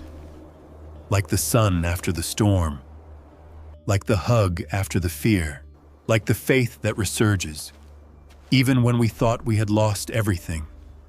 Jesus, with his sacrifice, taught us that love does not fail, that truth crosses generations, and that forgiveness is stronger than any error. The cross showed us the pain. The empty tomb revealed to us the victory, and together they remind us, God does not give up on us. So, when fear hits, when guilt weighs, when silence seems eternal, Remember, there is a stone being removed. There is a light about to enter. There is a new beginning reserved for those who believe, because he who won death can also win what afflicts you today. May this truth be alive inside you. May the memory of the resurrection renew your faith, your hope, your courage, and may never even you forget. Jesus won, and because he won, you can also start over every day. Have a good night. May today's rest renew your spirit, and may the new dawn find you full of faith, courage, and peace. What did she do when an invisible force tried to kill her husband? Zipporah appears surrounded by mystery, courage, and unexpected gestures that still resonate, provoking our understanding and nudging dormant certainties. Who was this foreigner from another culture who occupied the decisive place in the life of one of the greatest leaders of all time? How did she help forge the man who faced pharaohs, humiliated Egyptian gods, and led slaves towards the promised freedom? There is something disturbing in her trajectory, far beyond the image of a simple companion. She assumed the leading role at key moments. How, even not being an Israelite, did she perceive the spiritual sign of circumcision and align her house to the divine call destined to Moses? This is the story of a strong, bold, and enigmatic woman whose decisions changed not only the course of her own family, but the destiny of an entire people. Prepare yourself for a narrative of faith, fear, and renunciation that holds breath from start to finish, from beginning to end. Come discover how Zipporah became an emblem of courage, faith, and firmness in the midst of biblical trials. Moses fled from a bloody past after killing an Egyptian and left the palace. The desert received him as a silent tribunal of his conscience. He abandoned the privileges of prince and entered dusty exile. The implacable heat made the air stop, and the harsh wind brought grains of sand and memories. Loneliness hammered. The heavy guilt seemed to stick to the steps like dry mud on the sandal. Moses walked aimlessly, carrying the memory of the failure and the doubt of tomorrow. Each footprint sounded deserved punishment, echoing his inner war. The desert was not only geography, it was a mirror of his soul, a laboratory of repentance and questions that no one answered. By day, the sun burned like a forge. By night, the cold cut like a blade. The starry, distant, and quiet sky reflected the void, and, at the same time, a call almost whispered. Who has never felt small about them and so little hope? A few days later, he spotted a well, a breath of life in the middle of the dryness. He approached and heard screams. Shepherds harassed young women who tried to give water to the flock. They prevented them from fulfilling the basics. Injustice in the desert sounds even harsher, doesn't it? Moses observed and intervened without hesitating. His firm posture was enough to scare away the men. The young women were able to take care of the animals. Among them, Zipporah, direct, cautious look, attentive to detail. She saw a lot, spoke little, a combination that usually disarms arrogant people. There was something singular in her, a silent force that drew Moses' attention. Gratitude and prudence mixed in the look. Upon returning, they told their father Jethro about the courageous stranger. The report carried dust, water, and newborn respect. Impressed, Jethro invited Moses home. There the fugitive found more than shelter. He found meaning. Priest of Midian, Jethro offered table, pasture, and advice, molding the guest's heart. Sometimes, God speaks through hospitality and hot bread. Did you notice? The connection between Moses and Zipporah grew gradually, like water that digs the stone. Living together molded destinies. He recovered the purpose. She perceived discipline and meekness emerging where before there was only escape and wound. Two distinct paths, learning to walk together. The relationship blossomed unexpectedly. He, Hebrew, raised in Egyptian luxury, she, Midianite, daughter of priest and firm traditions. Differences that became a bridge. In the daily exchange, Zipporah's practical faith tuned Moses' soul like someone who adjusts a harp. The cultural distances became fertile ground for learning. Zipporah brought resilience and quiet devotion, a type of wisdom that palaces do not offer. Moses was being transformed by this discreet testimony that is low fire. It does not crack, but cooks the impossible. The union of the two marked the unlikely encounter. Zipporah found in Moses someone in search of identity and repentant of the past. Moses saw in her firmness that inspired him despite the contrasts. Soft irony, they were different enough to complement each other without erasing each other. Life in the desert, however, demanded fiber, long days, restless flocks, hostile climate. At night, under the mantle of stars, they talked about fears and paths. The silence of the sky sometimes seemed to answer with a not yet, and that also teaches patience, with keen intuition. Zipporah warned about invisible dangers. The desert seemed to train them as a severe instructor for something bigger. In the vastness, they matured. In the routine, they were polished. Have you noticed how God uses repetitions to prepare silent revolutions? In the tight spots, Zipporah's faith did not waver. She believed that the meeting with Moses was part of a larger design. This certainty embraced her husband, encouraging him in the daily doubts. Sometimes, the miracle is someone believing for us when we falter. She helped him face fears and find strength to continue. Moses understood. Zipporah was not just a wife. She was a spiritual partnership. With her, he descended to the depths of his own vocation, removing stones from the well until the water became clear. Years later, while he was tending Jethro's flock, Moses saw the burning bush. Fire that burned without consuming was a clear sign from above. God's voice sent him back to Egypt to free the Hebrews. The ground was holy, the shoes weight, the call grandiose and frightening. Dazed, Moses hesitated. He felt incapable. Upon returning, he barely found words. The look, however, told everything. Dread and compulsion to obey. Zipporah perceived the storm and, even fearing, encouraged him to accept the mission. Love is also a tender push. Did you notice? Preparing the journey, Zipporah assumed tasks, organizing supplies and routes. She took care of the family with the precision of those who read time. The road would be long, the desert arduous. But when purpose calls, the step finds cadence. Even with sand in the eyes, on the way, something terrible happened during the camp. Moses fell panting, as if invisible hands strangled his breath. The night seemed to hold its breath. Fear has a smell. Have you noticed?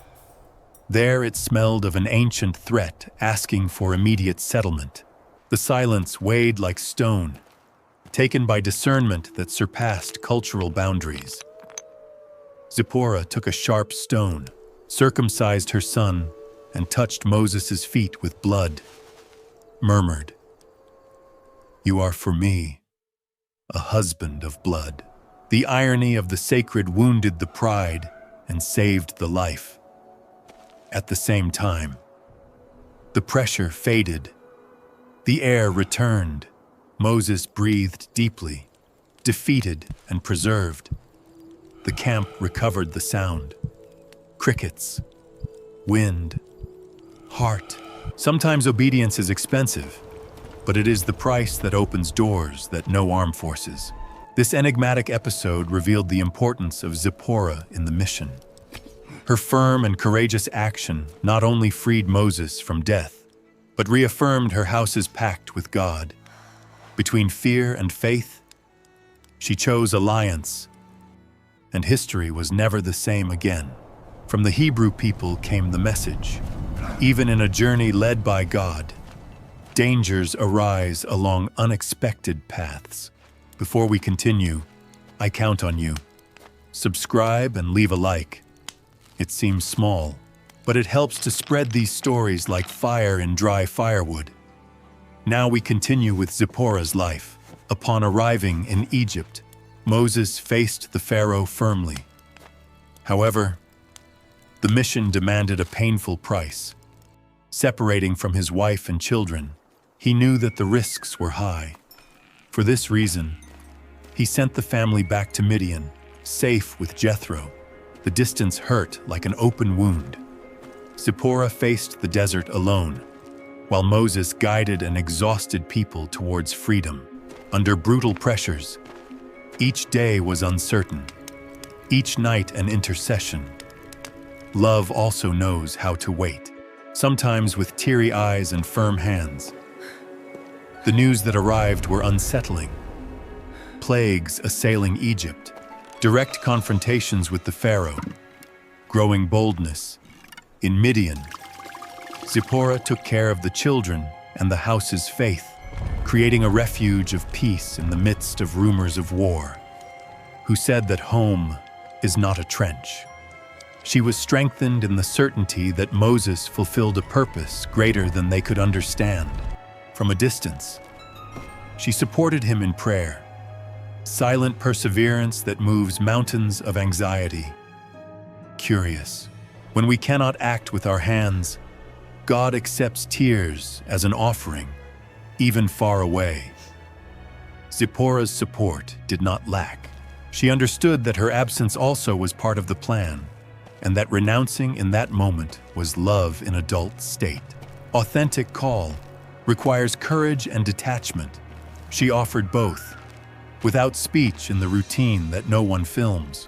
Her nights were embroidered by low prayers, while she imagined the end of the mission that consumed Moses. After the liberation, Jethro led Zipporah and the children to meet the leader in the desert. The reunion had contained tears and long sighs, like someone who returns to breathe.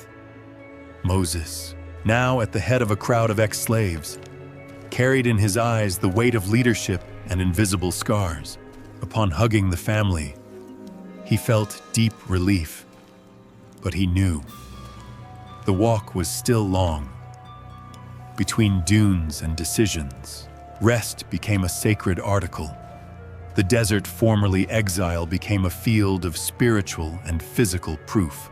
Moses told Zipporah about plagues, pressures, and constant murmurings of the people. Patience was rare gold. Prayer, daily bread. Who leads needs a lap and advice that fits into a phrase. Jethro, attentive to the where, gave orientation that changed the game, delegating smaller causes to capable leaders, keeping for himself bigger issues. Organization is also pastoral care, and let us admit, even a prophet needs emotional spreadsheet to not collapse from within.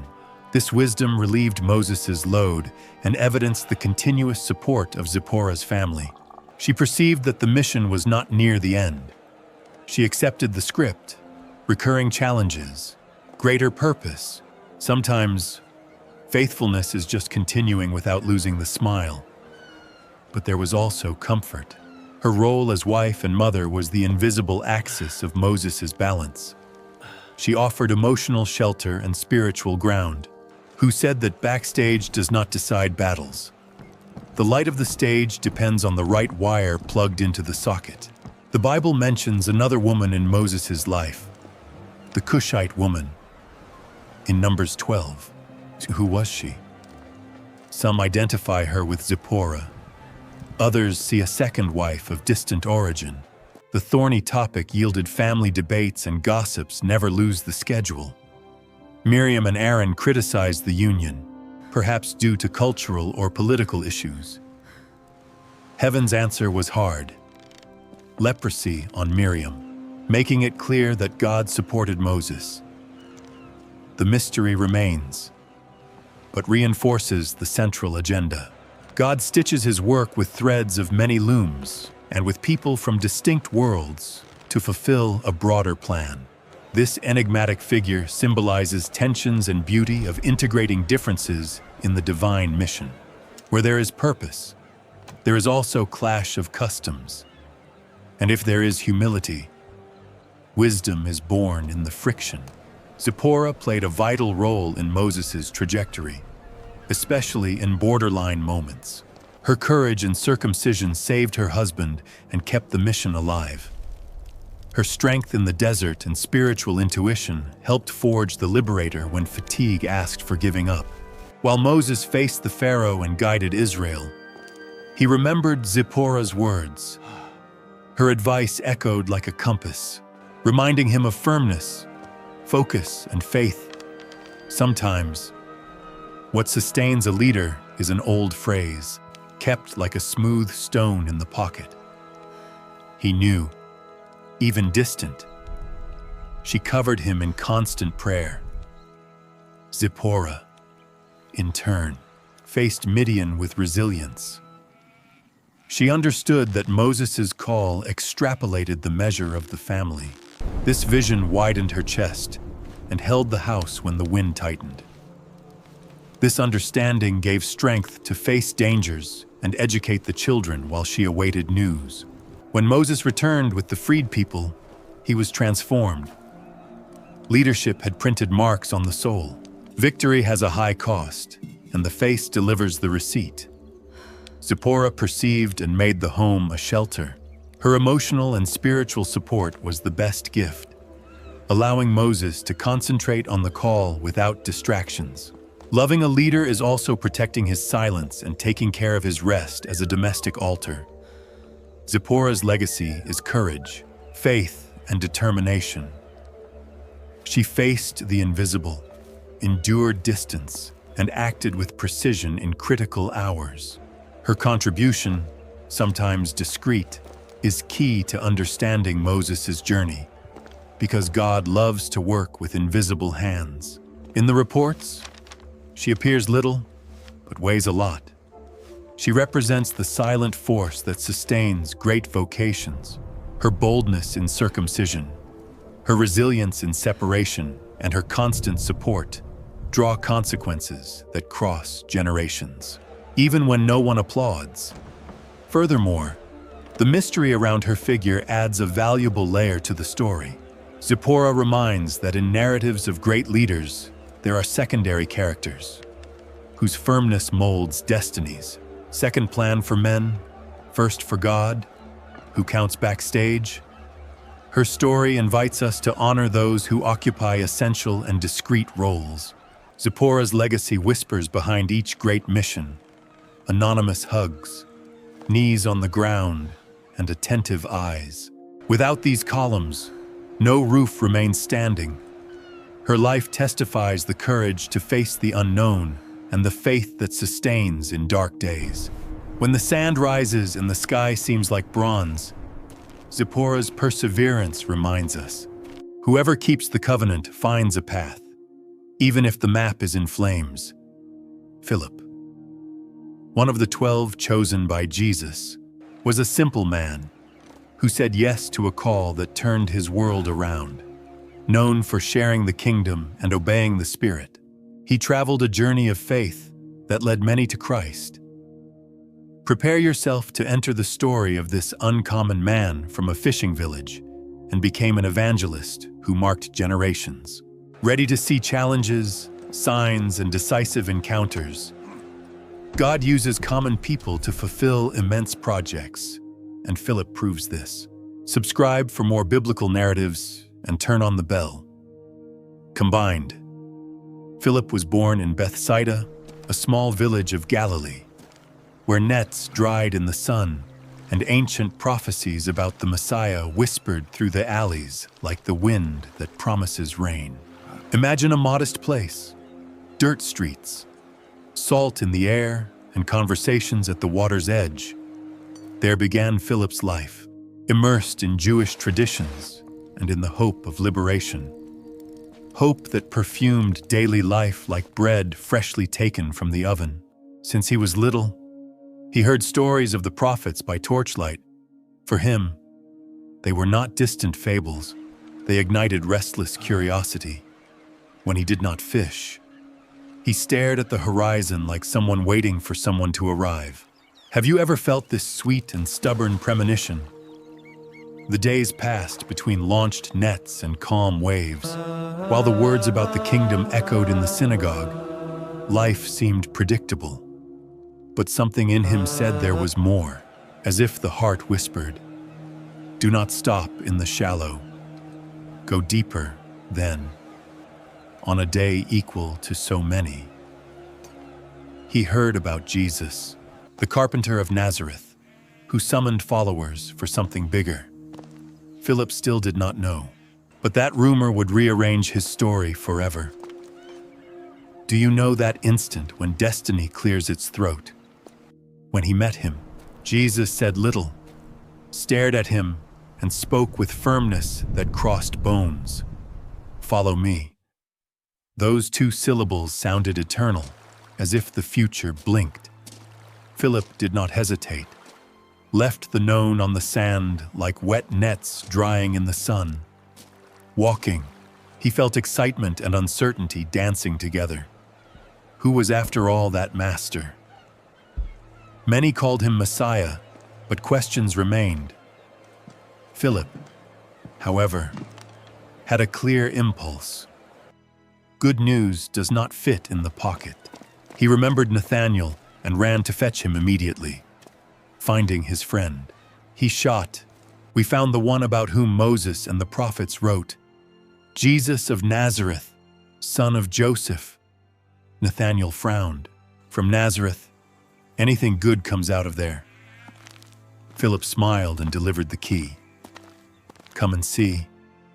Leading his friend, he barely imagined what would come. He still learned who the master was, but already felt his own life being transformed. Nathanael's doubt reflected many voices. However, Jesus' answers always arrived by surprising and firm routes. Following Jesus seemed to enter a land where the impossible becomes habit. Each morning brought challenge and new teaching. Philip, naturally curious, absorbed gestures and words and did something almost automatic. He brought people to Jesus, follow and lead 2 steps of the same rhythm. Once, before a hungry crowd, Jesus asked Philip, "Where will we buy bread for these?" He made quick accounts. 2 denarii would not be enough. The logic was impeccable, but the master aimed beyond. Have you noticed when God gently stretches our ruler? Andrew mentioned a boy with 5 loaves and 2 fish, insignificant. In Jesus' hands, it became abundance. Philip saw the miracle tear the limits of the calculation. It seemed a silent lesson. Faith starts where reason ends and rests its shoulders. Philip remained mute. However marked, each sign opened another door. There were still veils in the understanding, but the kingdom became clearer. He wanted to see beyond the visible, touch the hidden meaning. And like every apprentice, he asked at the exact moment. In an intimate conversation, he said, "Lord, show us the Father, and that is enough for us." Jesus answered with tenderness, which pulls the ear, "So long with you, Philip. And do you not know me? Whoever sees me sees the Father." It hurt and healed in the same phrase. He was practical, tried to understand with ruler and compass. Seeing the invisible is not simple, but he noticed something essential. Jesus did not discard his doubts, used them as tools. Each question became a step, and doubting with sincerity is also a form of seeking. The journey, however, was not only identifying who Jesus is, it was discovering who Philip became by following him. Walking with the Master seemed like a map that is drawn step by step.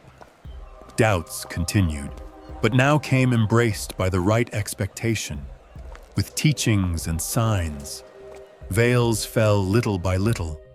Even when he stumbled, he saw in Jesus' look the confirmation of the path. Then came the cross, and after the resurrection, the world turned upside down, and Philip's heart, too. With the Master's departure began the new stage without return to before. The disciple who sought answers received mission. Announce the kingdom, cost what it may. The Spirit blew like wind in a sail, pushing him towards the unknown necessary. In this walk, an unlikely encounter arose. Along the desert path, guided by the Spirit's voice, Philip saw a carriage. Inside, an Ethiopian eunuch of great prestige read Isaiah. Philip's heart accelerated. It was time to approach with meekness. "Do you understand what you read?" he asked. The man answered, "How to understand if no one explains to me?" The invitation was ready. Philip climbed and, with the patience of someone lighting a lamp, showed that the scriptures pointed to Jesus on each page. The eunuch listened attentively, like someone who finds the missing piece in the puzzle. The conversation ran like a river after rain, washing away confusion and igniting hope. Upon seeing water, the Ethiopian asked, "Is there anything that prevents me from being baptized?" Philip smiled. Nothing prevented him. There in the desert, faith became immersion and rebirth. He baptized him with joy, and then, in a breath, the Spirit snatched Philip to another place. The Ethiopian followed in Jubilee. Philip appeared in Azotus, mission pulsing, and so, like a breeze that decides the direction alone, Philip followed, guided, finding people and places where the name of Jesus still asked for breath. Snatched to Azotus, he did not stop. Advanced serene, obedient to the call, like a spark that runs through dry field. He took the gospel through each path until reaching Samaria, city wounded by ancient divisions, where Jews and Samaritans avoided crossing looks. Philip seemed moved by something bigger than pride or cultural walls. He did not see barriers. He saw doors. Samaria boiled. Philip's words attracted people from all corners. His preaching came accompanied by signs, confirming what the mouth said and the heart asked. Diseases yielded, oppressed souls breathed, and a rumor of hope ran through alleys and balconies. Voices formerly afflicted turned into songs, and Philip kept himself simple. Nothing was his. Everything came from Jesus. Let us agree. Humility combines with miracle. He always remembered. He was only a messenger and made a point of repeating. Among the listeners appeared a certain Simon called the Magician, famous, surrounded by admiration and mystery, observed attentively. But before Philip, something turned a key. Simon believed and was baptized among many. Philip did not classify people. Whoever wanted Jesus found welcome, even excited. He knew that was only the beginning, and there was still a path. The Spirit needed to land on that people. For this reason, Peter and John came from Jerusalem. Together they prayed, and the gift came. Philip, who had opened the trail, admired how each piece fit into the puzzle of grace. While Samaria still vibrated, Philip felt that new steps awaited him. He lived in transit, guided by voice, not by map, by the Spirit, not by routes. What is the next destination? He would soon discover after the impact in Samaria. The walk followed unpredictable like wind in the desert. Philip was a tuned instrument, ready to the first note, and the master clear did not take long to conduct again. One day, in prayer, He heard a clear direction, almost a whisper cutting the silence.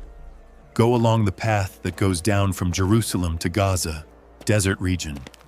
Desert. What could there be there? Even so, he obeyed without negotiating. No crowds, no busy square, only sand, heat, and short steps. Philip did not argue. He went, and on the way, the unlikely mounted as a stage prepared by Providence itself. Who would say that the void would be a stage, once again? God piloted each detail. While he walked, Philip spotted a different carriage.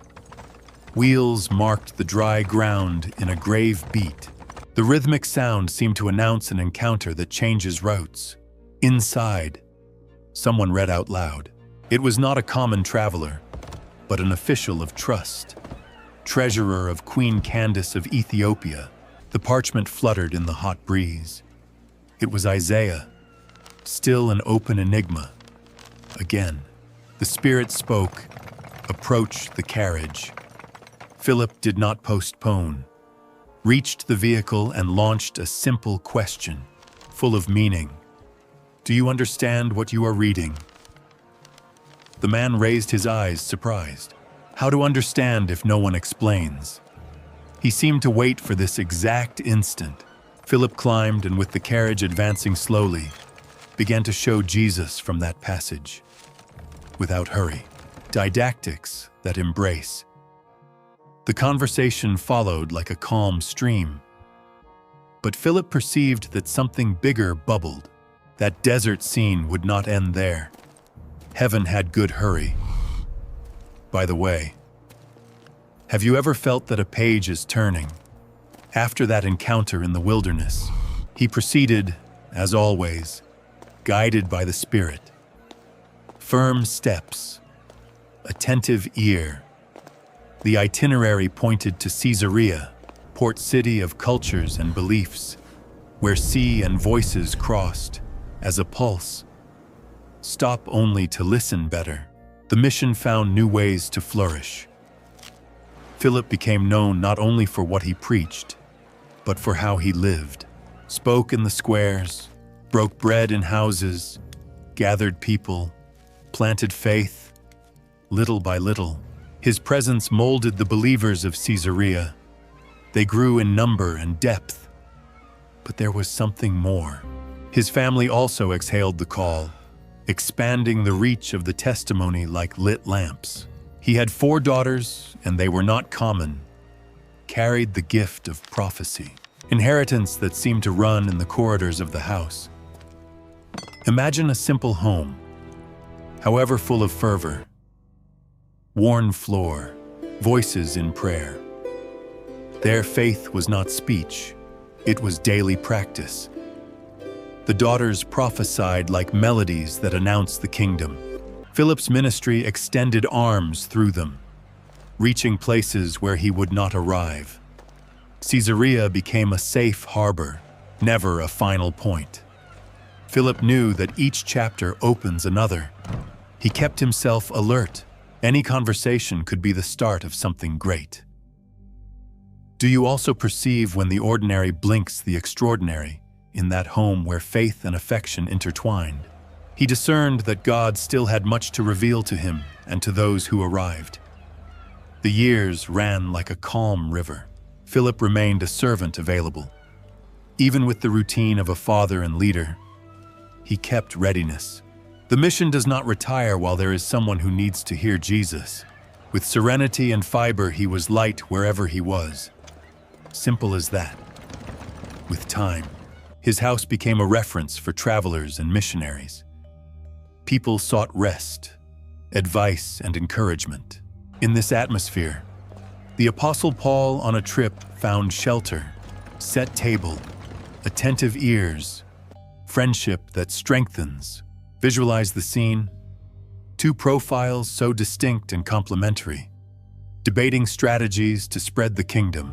In the background, Philip's daughters, with prophetic words, filled the house with clarity and direction. Who would not like to sit there, even seeing the family influence grow. Philip preserved humility. He was not a protagonist. He was a servant in God's hands, already mature. He maintained the shine, preached with the same ardor of yore, firm steps. Each person who crossed his path found not only a preacher, but someone who knew the cost and the joy of following Christ. Gentle voice, whole heart.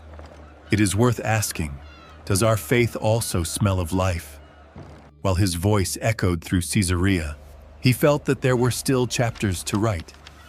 Incomplete history by divine choice. When the call is great, the end always seems like a beginning. In the last years, he followed like a lighthouse. The community flourished. Transformations could be pointed by name. Philip did not seek spotlights. He knew that the reward came from the one who called him at the edge of the sea. Even so, he conserved simplicity, told stories, taught the kingdom, opened doors. The streets recognized his steps. Where he passed, he left comfort, a prayer, a smile, small daily miracles. Have you noticed? He knew that his journey was not in vain and understood that the call does not cease. Each day yielded seed, even without seeing harvest. The scriptures are silent about his end, but traditions speak of martyrdom. Reports suggest he died faithful, refusing to deny the Christ who remade him. His death, like his life, translated total surrender. Message incarnated. The gospel is worth everything until the last breath. One can imagine his calm look. Whoever completes the career learns to rest in promises. His name would continue echoing, not only as one of the 12, but as a common man, made extraordinary by the yes. Thus, Philip left the legacy that crosses centuries, blowing courage in those who hear, not only in the words spoken, but in the inspiration that he offers to every willing heart. After all, what can God not do with a sincere "here am I"? The beginning does not dictate greatness. What matters is how far we are ready to go. Philip's story did not stop at the tombstone. Follows alive like a perennial river, reminding that the extraordinary is born of the ordinary delivered. He started as an anonymous fisherman, someone common in a hurried world. A call redesigned his life and, consequently, that of many. Each step of his is a practical class of obedience that walks, and it is in that going that the strength of faith lives. Philip trusted without seeing the whole picture. Each moment had purpose. From the desert with the eunuch to the streets of Caesarea, he lived encounters that change destinies. He showed that the gospel is not sustained only by speeches, but by gestures. Philip did not only preach, he incarnated what he believed. He was a bridge between people and Jesus, even when this required leaving the comfortable armchair. Perhaps there lies his greatest impact. He never sought own glory, from signs to common conversations. Everything pointed to the master and the family. His daughter's prophetesses were natural continuity of the flame. Philip teaches that faith does not end in us. It crosses generations like a torch passed from hand to hand. It is legacy in movement. Have you ever thought about who will receive the flame that you carry today? His story invites us. It does not matter where we are. There is always purpose calling. Are we ready to answer yes? The path may be uncertain, but the promises are vast and the company constant. Like Philip, we can be simple, available, obedient instruments, and so many will see Jesus. In the end, that is what matters. Less of our shine, more of his light.